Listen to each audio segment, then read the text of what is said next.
主要是说也离我们住的地方很近，然后政府有在这个社区办这个公托的部分的话，也算是减轻我们家长的一些那个育儿的负担。台南市政府在我们永康地区成立这一个永补托育中心，能够照顾地方的一些年轻的家庭。因为这邻近范围内几乎都是年轻人的家庭居多，所以在这边成立这个可以减轻一些上班族或者是说父母亲他们的负担。这边也好停车，然后里面的设备也都是目前比较新颖的。那有评估说老师是1个带3个，所以我们觉得说这样子的一个给宝宝的一个教育跟照顾，应该都会很到位。未来政策上会从社会住宅里面会去争取一些地点，去跟都发局这边呢来连结。那在整个在都发社会住宅新建的部分呢，会去做一个争取哈。那希望说能够普建我们的托育家园因为托育家园另外一个问题就是只能收12个。那我们会朝向托婴中心的公办民营的托婴中心这个部分能够增加更大的收托让整个那个社会福利政策上，在中央的一个托育津贴的补助下，我们再整合起来，让整个我们台南市的一个托婴的部分呢，能够更普遍的一个布建。掌握施政3分钟，台南进步向前冲。我们将来的政策希望说，能够在幼儿园方面、公共托育家园方面，能够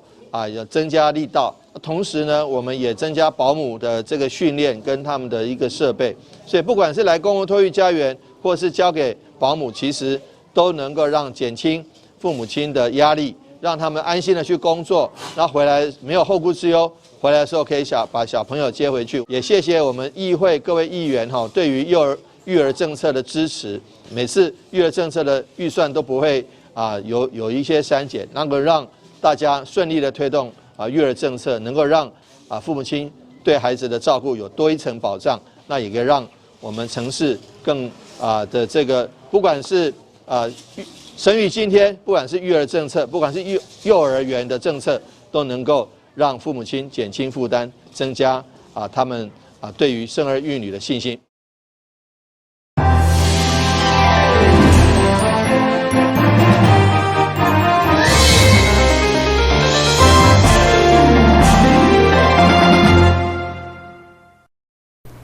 大家好，我是陈碧纯，欢迎收看2月16号礼拜3的中嘉台南地方新闻。今年亚太社会创新高峰会5月份将伫台南市登场，上午台南市政府特别举办行政记者会来做宣传，邀请行政院政务委员唐凤致辞。唐凤表示，希望延续所谓防疫的实践经验，为台南出发来解决世界问题。2022年亚太社会创新高峰会今年5月将伫台南登场。今年以疫情过后的新生活，强调循环经济、净零碳排等等为焦点，希望透过政府甲民间合作讨论，找出更较侪创新的方案，成为具体政策。行政院政务委员唐凤嘛强调，以过去催安新名制定应变能力的成功经验，希望对台南出发解决世界问题。2年前的今天，我们口罩实名制调整成配送到卫生所，那之后又推出了2.0、3.0等等的做法。这个当然是公卫体系非常的创新，但是同等重要的就是由台南出发的吴展伟、江明宗等等的公民科技家，透过社会创新的方式，让我们知道怎么样子做才能够让口罩在台湾的不分城乡、不分南北，每个人都能够买得到，每个人都能够戴得上。那同样的，这群人也在去年包含实联制，当然台南做得非常好的这个实联制上面也贡献了非常大的这个心力，所以我们想说，同样的这一套做法，如果能够建立起防疫新生活的习惯的话，那当然接下来在净零碳排这个题目上，净零的新生活也应该从台南出发，解决全世界的问题。主办单位台南新艺协会拄啊展现今年以中国亚洲为主题，嘛透过碳排放的计算，向社会解说民众如何伫生活当中来努力，达到零排放的目标。我们要打造一场净零碳排的峰会，所以从刚刚我们做这个碳计算开始，我们所有的筹备过程当中都去计算碳排放，然后我们去做碳的抵换。这个抵换最后会经过第三方的国际机构去做认证，说这个活动本身是净零碳排的，这是我们很努力的一件事情。疫情期间，担任数位化治理的创新想法，嘛累积真侪实践经验，希望甲所有参与的单位合作，伫社会创新顶面有更进一步的展现。我们很期待借着这样的一个互相的激荡，借着这样的互相的讨论，能够找出许许多多的解决方案。尤其今年是重建亚洲，健康的健，我们希望说在疫情肆虐之后呢，对于全球甚至亚洲甚至全球的整个社会风貌会产生很大的改变。我们也期待透过这个社创高峰会，能够思考全面性的思考，在社会层面、在经济层面、在许许多多的层面上，在卫生环境的层面上，能够了解说未来亚洲甚至全世界何去何从，或者说它产生的基本的变迁。我们希望说借着这个高峰会有更多的脑力更多脑力激荡能够在这边发生。社会创新高峰会到时除了有严肃的讨论，嘛推出道来奇迹、营销小旅行，以及甲易卡通合作的台南富贵卡作为立场票证。加上3月要公布世界级经济学家演讲，欢迎有兴趣的朋友把机会来购票。台南新闻顾文吉、何乔芳采访报道。台南是全国红葱头的主要产区，其中七股是上大量的产地，所以农业局19号将伫七股农会举办红葱头产业文化活动，除了要教大家红葱头健康的秘方，阁有农产特卖。为了宣传活动，市长黄伟哲甲阿勇西特别进红葱酥，互现场是旁讲讲。为了推荐台南上好的红葱头，农业局特别邀请阿勇西示范煎红葱酥，煎了黄金色的葱酥旁讲讲，不管搅饭还是入菜，拢相当入味。其中每条都要伫一边道料理，也欢迎全国民众2月19号上午9点来七股农会参加红葱头产业文化活动，有真侪好料的甲精彩节目。几乎说到红葱头就会想到台南，但是大家想想看，大家想到三星葱就想到宜兰，但是想到红葱头，其实我们还需要大大的打出知名度。那这个红葱头其实不管是酥炸炸油，或者是红葱头酥或者是买回家自己料理，都是非常好的这个产品。那这个是所谓的圣品不怕货比货。那其实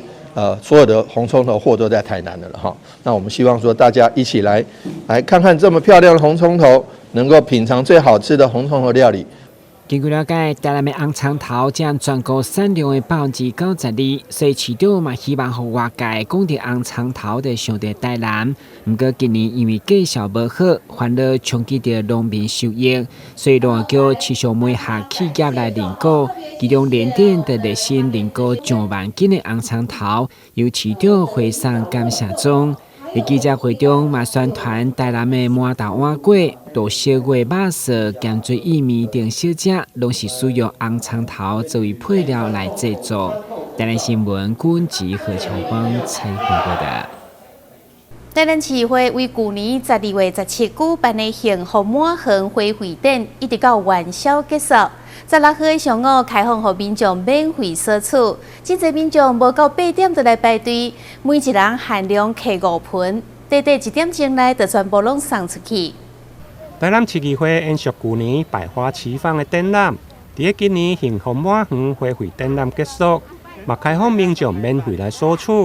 伫上午8点未到，议会四周围就摆满人潮，其中排头一位竟然6点就进来。而且锁定家己介意的盆花。6点我来摆啊呢？6点我来摆啊。嘿嘿嘿。有摆什么款的花景吗？香水百合、粉红豹、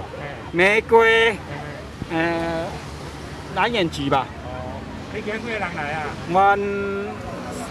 3个人跟2个比拼咧摆。9点一到，开放民众来入园，因为人数伤济，一届开放20位，有甚至规家伙啊，每个人限定5盆。甲去年比较起来，今年送花地数都算良好。因为我们要送我们社区的花圃，对，我们也是看那个网络介绍的。今年第一次，去年9点来就销售一空。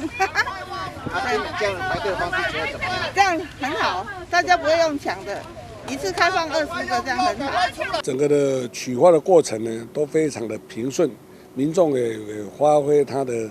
秩序，让我们看到台南市民是一个守法而且有守规矩的一个市民。那整个的花呢，索取一空，大家都非常的快乐，也非常的高兴。那希望能够借着这个活动，让大家的心里呢看到一个花呢，就心旷神怡，那也能够带动台南市整个的花花草草的城市，让大家有一个愉快快乐的过年的味道哈。在此代表台南市议会，希望大家所有的市民能够在新的一年共同努力打拼，将整个台南市建筑一个美好快乐的城市。今年台南市议会4周围总共分做10个区，开放民众排队入场来选出家己喜欢的喷花。伫短短不到1点钟内，上万盆的喷花就马上被民众来索取一空。台南新闻林根采访报道。在经过疫情的考验以后，政府安怎协助饭店、旅馆业者转型升级呢？台南市率先全国提出冰感辅导计划，今年总共有36间业者得奖，上午由市长一一颁奖。除了希望业者成为台南观光友善的大赛，嘛希望会当更加符合国际标准。台南所有一个旅馆饭店业者组织做会，一来接受市长吴一特颁奖，因为观光旅局日前对商务智能、乐龄亲子、设计特色、加轻旅方便等4大类进行评鉴。对352间申请当中，最后有36间获奖。有业者会当讲是负责接待台南游客观光大赛。所以经营上如何减负城市友善的好印象相当要紧。根据了解，虽然受疫情冲击，不过台南新设立加大房的比例，对109年到今拢是6都第一。那这171家里面呢，其实我们也不断的有一些新形态的一个业者的加入。那另外，我们的一个住宿率的表现，在109年，我们到现在看到的数字是6都的第1名。在110年的上半年，因为现在还没有下半年的人口数字哦，110年的上半年，我们也是6都之冠。那在全国呢，我们的一般旅馆也是第1名哦。所以，其实，在这些种种的数字表现上面，大家可以看到，我们的旅馆、民宿的业者为我们负担了相当大的一个所谓的游客的一个接待。也因为这样子，我们也认为说，我们要用什么样的一个能量跟机制来辅导业者们，能够再更上一层楼，为我们做好我们的友善大使的一个工作。为了拼观光行销台南，市长委特强调，好的就要扩大行销，和百货来比较，嘛不是只有5000间的饭店，包括民宿、旅馆拢同款，透过评鉴，让业者愈有竞争力，甚至迎合国际标准。我们不怕货比货，只怕不是货。那如何让你能够识货？就是透过许多优质的这个评鉴，透过这个评鉴，譬如说米其林，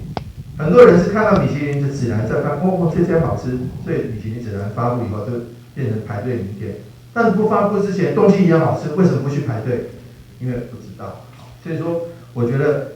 透过这样的一个评鉴，透过这样的一个评鉴的发布，透过这样的评鉴的发布跟媒体跟口碑这能够造就许许多多的大家知道好的，让更多的消费者、更多的民众能够认识这些好的旅宿业者所以说我觉得其实这个是我。对疫情已经变成日常，政府如何协助业者升级转型，营造良性竞争环境，嘛感受台南用心款待，拢值得可验。台南新闻顾问及何巧邦采访报道。咱先休困一下，马上回来新闻现场。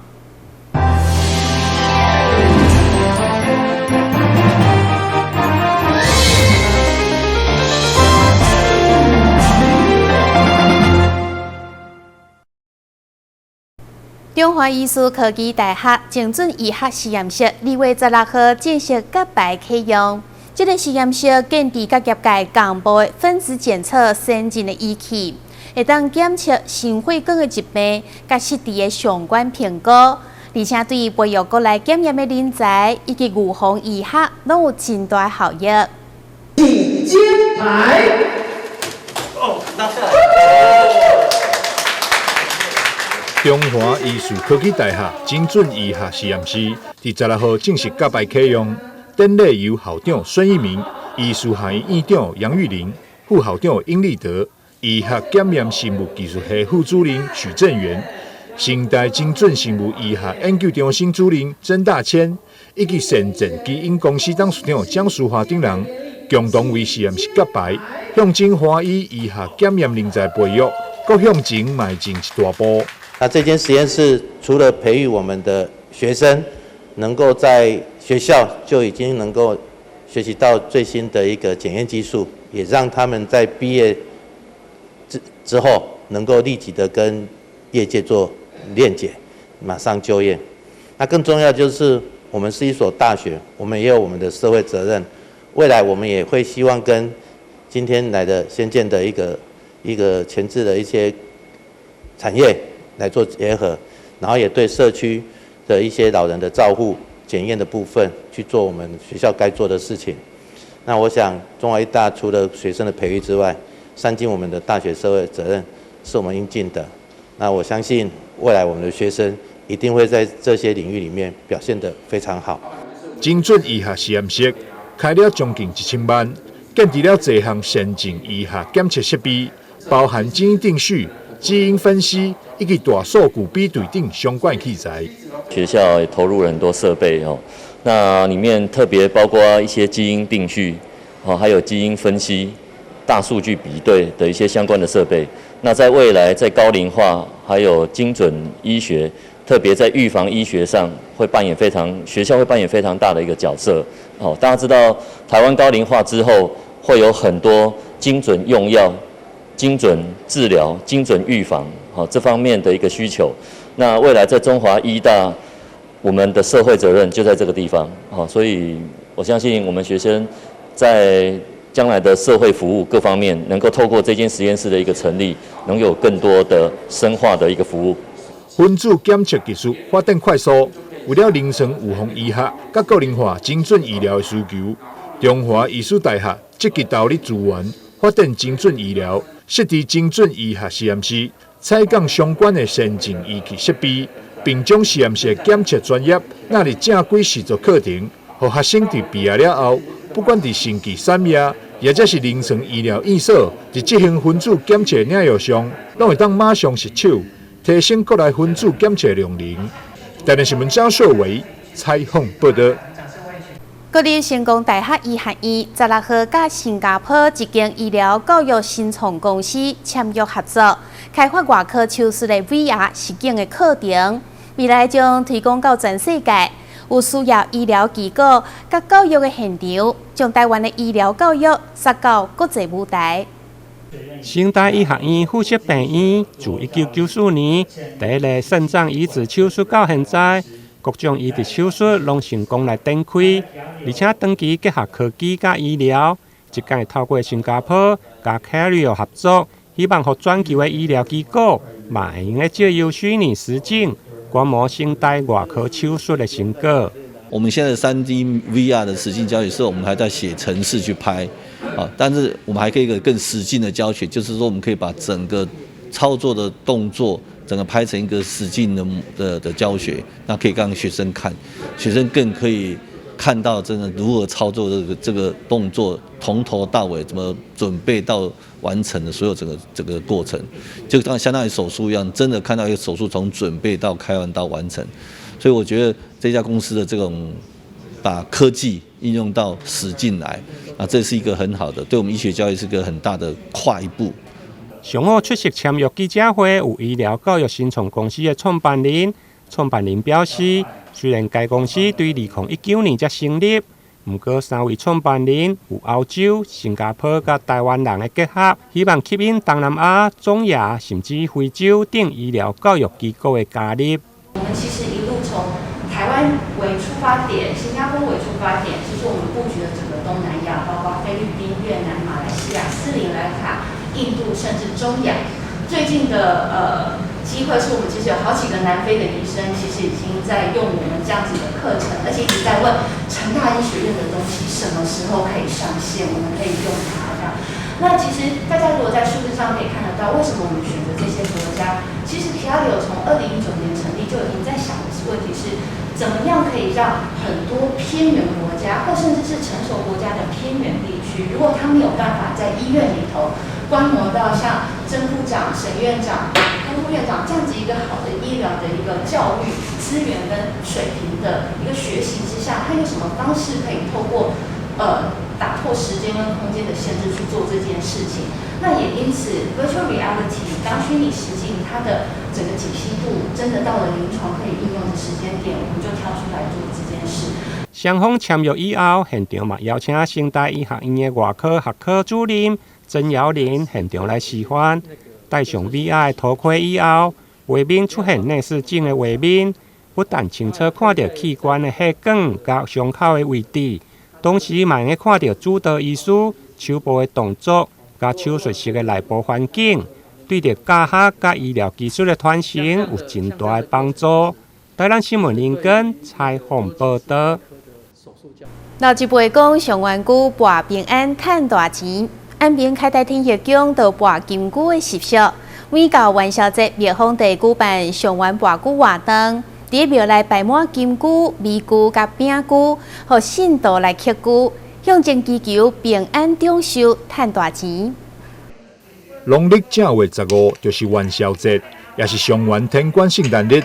元宵过后，象征春节结束，正是迎来新的一冬。安平开台天学宫。自古早就上元博龟习俗，上元句博平安，也互信众会当赚大钱。早期是以纯金打造的金龟，后来伫20多年前，改用1块打造钱龟。伫元宵夜，互信众博杯，信杯上济人，不但会当请回钱龟，嘛有贵财作为钱宝。这个博杯来吸金龟呢，大家吼来咱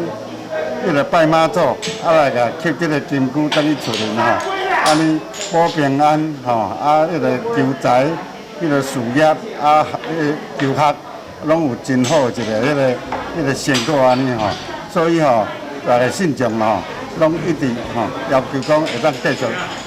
落去举办，所以伊考虑到这个流程吼的问题吼，来甲管制，然后大家会当拢照咱的心内的想法吼，来去除掉吼伊所想的。所爱用到这个金龟，等去因厝里吼，来保平安。捡到钱龟的民众，会当将钱龟请回厝内供奉一冬。伫明年元宵，国宫送回庙内。过去嘛，曾经有人有连续几啊冬，拢幸运博到钱龟，嘛有信众打造专线钱龟行愿。种种事迹，也互安平地区元宵乞龟活动，一冬是比一冬更热烈。台南新闻张秀维采访报道。感谢你收看2月16号的中嘉台南地方新闻，我是陈美纯，咱再会。